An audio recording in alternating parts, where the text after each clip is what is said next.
So some of the other shows that you worked on, you just mentioned Lights Out. Easy Does It. Tell me just briefly what that show is about. What is it? Yeah, what is it? Well, it was a half-hour program, 5 nights a week, with Johnny Andrews playing the piano and singing, and I can't remember her name. She played a harp. Oh, what was her name? So it was the two of them playing, Just the performing, two of them, yeah.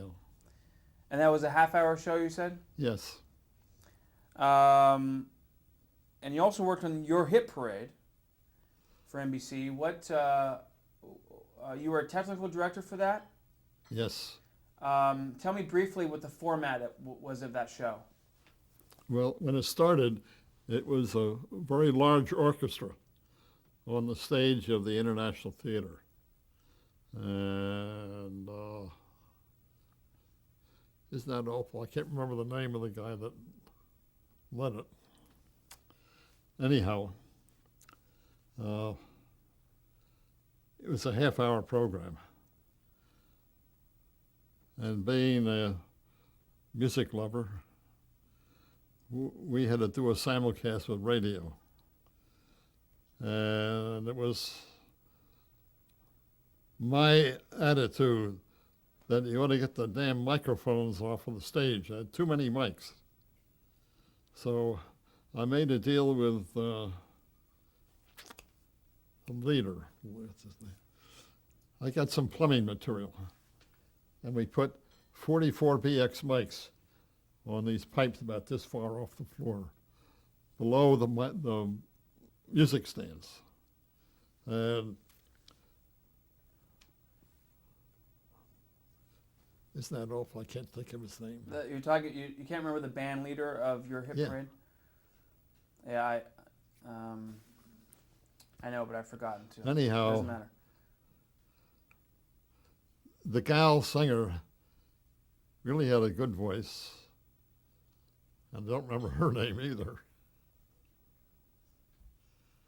Did you say it, Bunny? Okay. Sorry. So you were trying to. What you're saying is you're trying to get great sound out of this orchestra. Yes.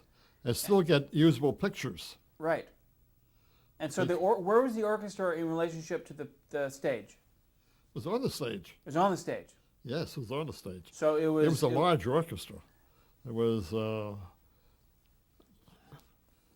4 trumpets, 4 trombones, 2 French horns, 8 violins, 2 violas, 4 cellos, a couple of basses, and I got them to accept a big glass slide, or if you will, to divide the strings from the rest of the band. It didn't look bad on camera, but you could see them. But That's amazing that you remember how many instruments were in that orchestra. I don't remember them. See, it's a true musician. Yeah. So the full orchestra would be on stage, and then a performer would be center stage performing a song, and you would have a host. Is that correct? Yes. And how many cameras? We use 4 cameras. 4 cameras. Excuse me. And 4 cameras, and and it was a half-hour show. Yes. Did it ever expand to longer than a half hour? We didn't dare go more than a half hour. That was enough, huh? Yeah. No, that's when they had tight schedules then. And it was in the evening, I'm assuming. Yes. You also worked on Chevrolet on Broadway. Chevrolet on Broadway? Yes. Which I see here in my notes is between 1948 and 1950. And you were a TD on that also. Yes. Describe that briefly, what kind of show that was. Well, I'm trying to think the name of the conductor. Eddie Condon was the conductor. He played a 4-string guitar. And it was a good jazz band. We really had some exceptionally good sidemen. And it was all fast tempo music. Had some good trumpet players, good tenor saxes, clarinets. And Eddie Condon would make introductions now and then. And one night he decided to have a big band. Oh, do you remember the man who took over the old Isham Jones Orchestra? Woody Herman had Herman's band. And I really loved that. We did that for a whole hour up on 106th Street. Now, you mentioned 106th Street before. Was that another studio that NBC was, facility that NBC was using? Yes. So it was 106th Street, and then it was the Three studios there. 3 studios. Yeah. Do you remember? It was Rockefeller Plaza, correct? Yes. 106th Street in New York, and then where was the third studio? Brooklyn. Brooklyn. Yes. And did you work out of all 3 of them? And don't forget all the theaters. 17 theaters at one time. What do you mean? I mean, they used legit theaters to... Legit theaters, yeah. We used to use the Hudson Theater just for the Tonight Show. Now, in 1949, you left NBC, decided to give up your position as technical director, and you were transferred to RCA's Color Lab. Well, I didn't leave NBC. Right. We just took over one studio in NBC for the color business. Okay. Who requested you to come over and work on color television? Well, Dr. Shelby called up and he said, the general wants you to work on the color TV. That's all he said. He also told that to Fred Coe. And Fred Coe was steamed at first, but he gave me a nice farewell party from the Philco Playhouse. How'd you feel about that request? Oh, I loved the idea. It was something new, and I may have told you that we had, I say we, there were Princeton Lab engineers, RCA Camden engineers, and NBC staff all involved in this. And we really did an excellent job for color television. It's a shame that the rest of the industry ruined it, but we had a color-proof color system. And if I may mention to you, one of my bits there was we had trouble. See, there were 3 camera tubes, and the tubes were designed red on one side, blue on the other side, and green straight through. And to try to get equivalent color gain, nothing would work. They tried changing the diode voltage on all tubes, and they tried amplifiers changing the gain, and they were horrible. They would go from a good picture to purple, or all red and all green. And I think I may have told you on the phone one time, what I did is I went up to Bosch and Lomb, who had a sales office in the Rockefeller Center. And I said, I would like to get from you, I'll pay you for the smallest heat iris you have. And so they sold me one. We went down to the 3H studio and took apart some of the optical system and put this heat iris in a point where it was out of focus. So we'd open the iris and close the iris, and there was no color shift at all. That did the job of correcting possible color drift. We told RCA, and 10 days later, they came up with 2 new cameras with iris controls, and the video engineer had the knob to control them. And that's in every RCA camera today. Wonderful. Doc Selby took me out to lunch that day. That's good. That's very nice of him, considering what you did. Now, I just want, for historical purposes, I want to establish that you were requested to go to the RCA Color Labs, which was in Princeton, New Jersey, in 1949. Yes. But 2 years prior to that, when you were still TD at NBC,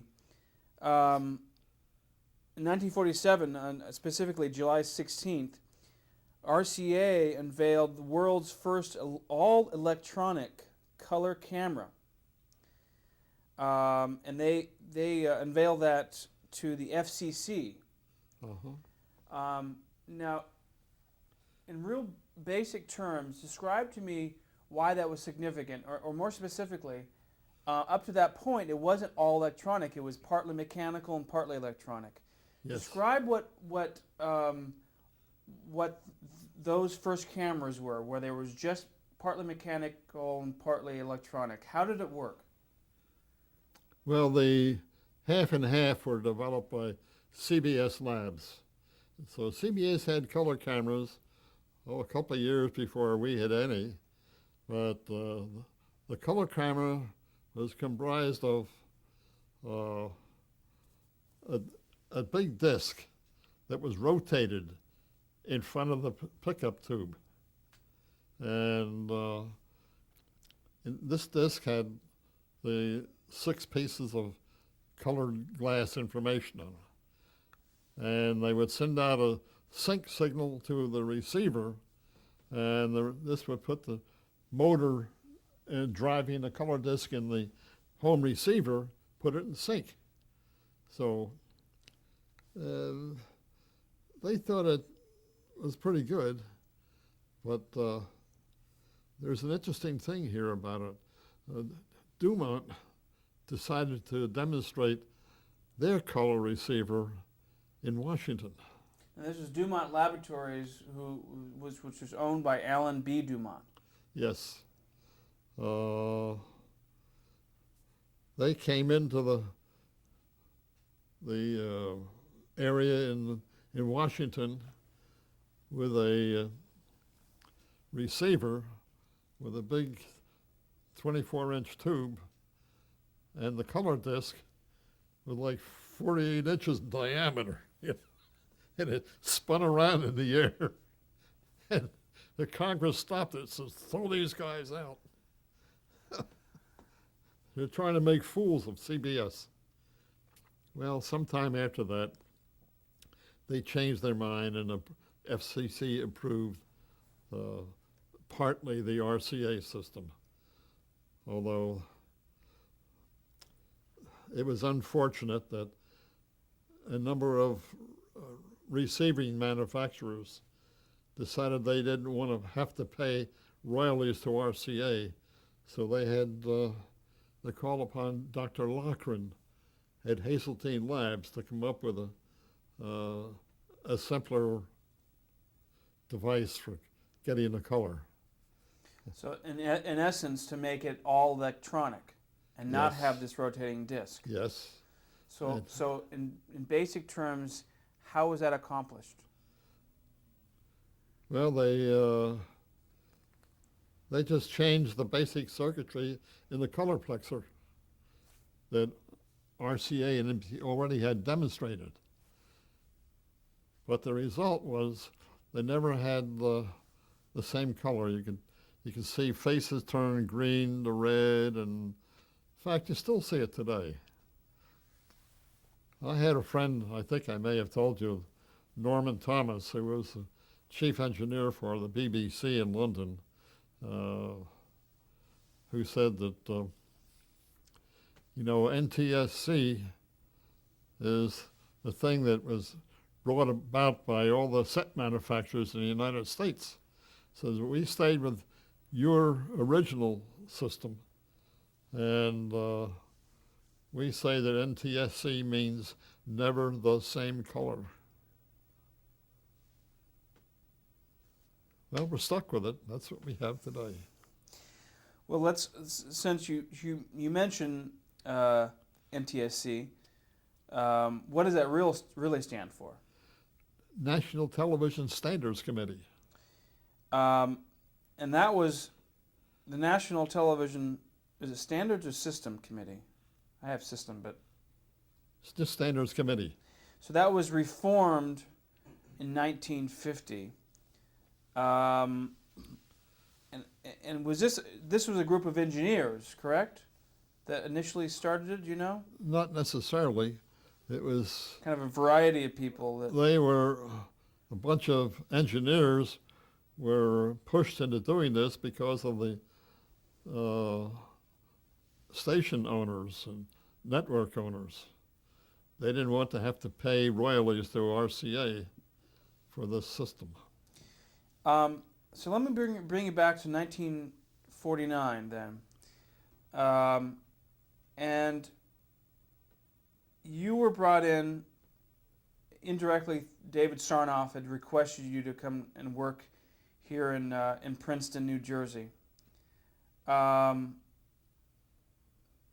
Describe the detail.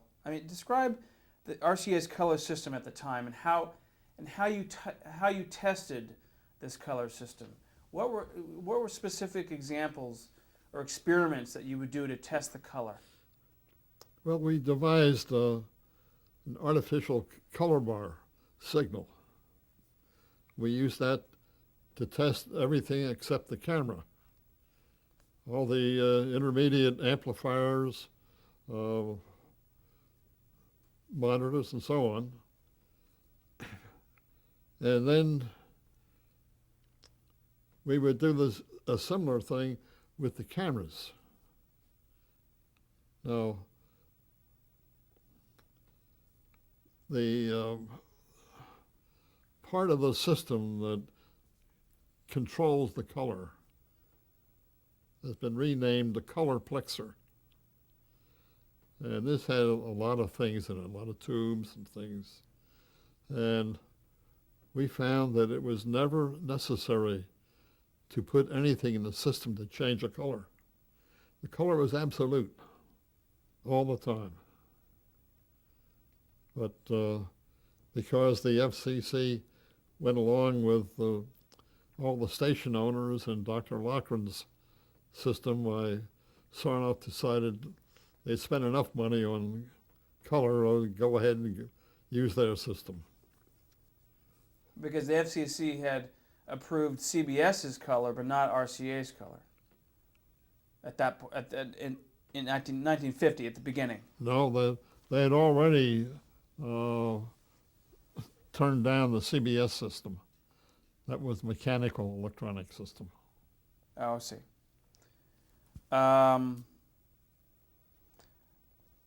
So would you have like a bowl of fruit? If you were to demonstrate the color system, would you have a bowl of fruit in one room and shoot it and show someone else? Yeah, we had a lot of fruit. We had some color birds flying around, and we had Nanette Fabre demonstrate what color could be like. And so she did a little dance with a few people in this small studio 8H, but we had an orchestra on the theater stage somewhere down the street where they played all the music. There wasn't room enough in the studio for it. The guy had the birds. His name was Burton. It was called Burton's Birds. And the birds would just fly around, and you try to keep up with them with the cameras. Uh-huh. Now, who would? Was there any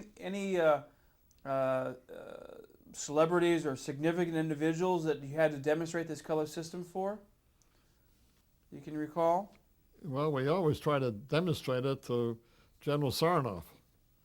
But every time he showed up for a demonstration, the color tube went kaput. It didn't work. That's not very good to fail in front of the boss. So you worked in the lab at Princeton, and then you would go and test it in New York? No, I have to correct you there.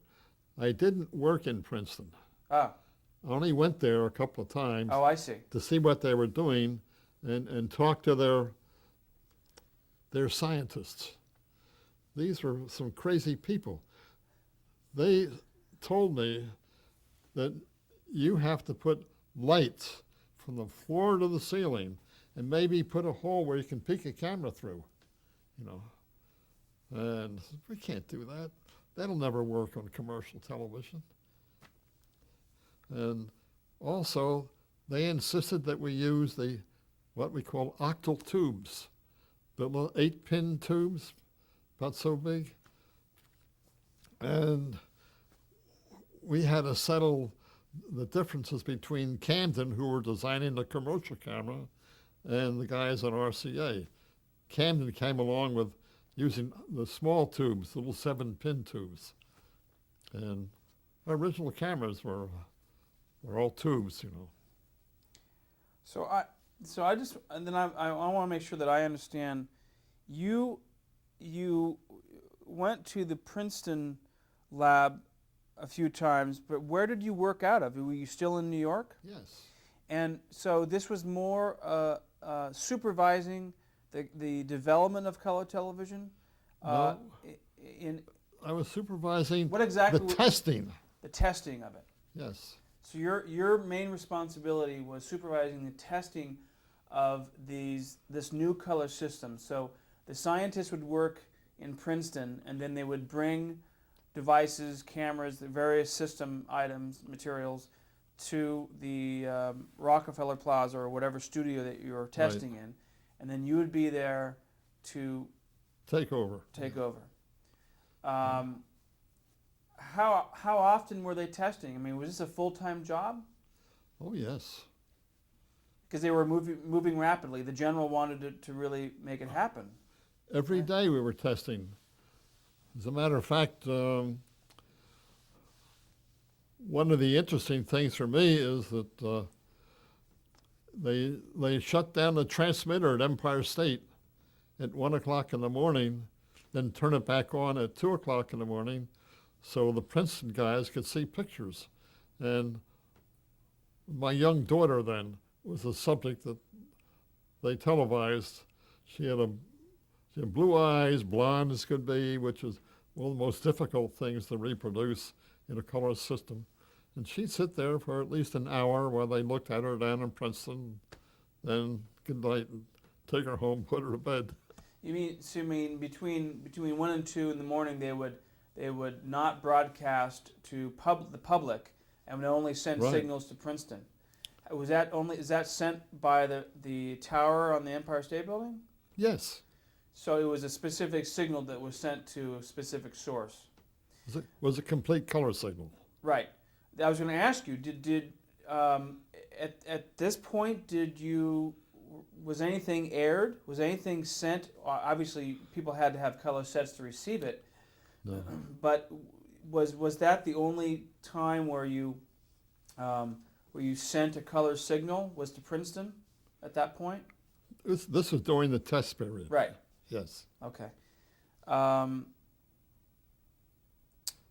How involved was David Sarnoff at this point? How involved was he, and did he come down to the studio a lot? You said that he would come and you'd. He only came twice, as far as I know. And really? Maybe for a couple of minutes. Describe him. Just your first impressions of him. Well, I had a very low regard for him. At that point? Yes. When I think of what he did to Farnsworth, But you were also working for him, though. He's the guy that did it. But you were working for him, though, also. Well, I understand that. I worked for a lot of people I didn't like also in my lifetime. So when you met him, your opinion didn't change No. at that point. Was he an overpowering person? Was he a big personality type of guy? Yes. Yes, he was a little man, really very small. Then when he retired, he named his son, put him in his position, Robert Sonoff. Robert. And all I can think about Robert is that he spent $20 million changing the RC logo. I mean to the peacock. I mean. No, not the peacock. Later on, RCA, that's very modern lettering, I guess. So spent a lot of money on the new logo. I see, and that was his biggest contribution. Yes. So you worked on this color system, and then you became a color coordinator, right? Yes. And this was in 1951, and that's when you started working on the Perry Como show. Well, Perry Como show was a little bit later. A Steve Allen show, shows like that, still in New York. Describe the duties of a color coordinator. Well, a color coordinator, in this case, a method was established by the brass at NBC. So, for example, Steve Allen show had a fixed budget, what they're going to do. Now then, to do that show in color required a little extra effort in scenics, costume, and lighting. And NBC would then pay that difference in cost. My main job was to approve that extra money that NBC was going to give a show to do it in color. And So all of a sudden you had to know about what a budget was. how did I know what the budget was? All of a sudden you had to learn about budgets. Yes. They have a position known as a unit manager. Are you familiar with that? Unit production manager? Unit manager he's the guy that takes care of the money, makes sure the salaries are paid to guests or whatever. Well, I had to work closely with them. So you had to wear many hats. Yes. Tell me about the first color television show you worked on as a color coordinator. What show was that? Do you remember?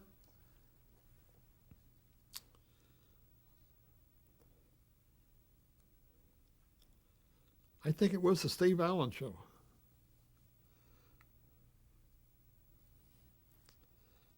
And I don't remember the name of Steve's producer then, but within a matter of 3 months, they moved out to California. How many color coordinators worked at NBC at this point? How many color coordinators? 3. 3. Do you remember the other 2 individuals? Yeah, Reed Davis.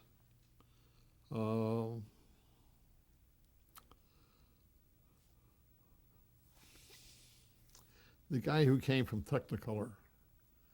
We'll cut tape and we'll get to that in a second.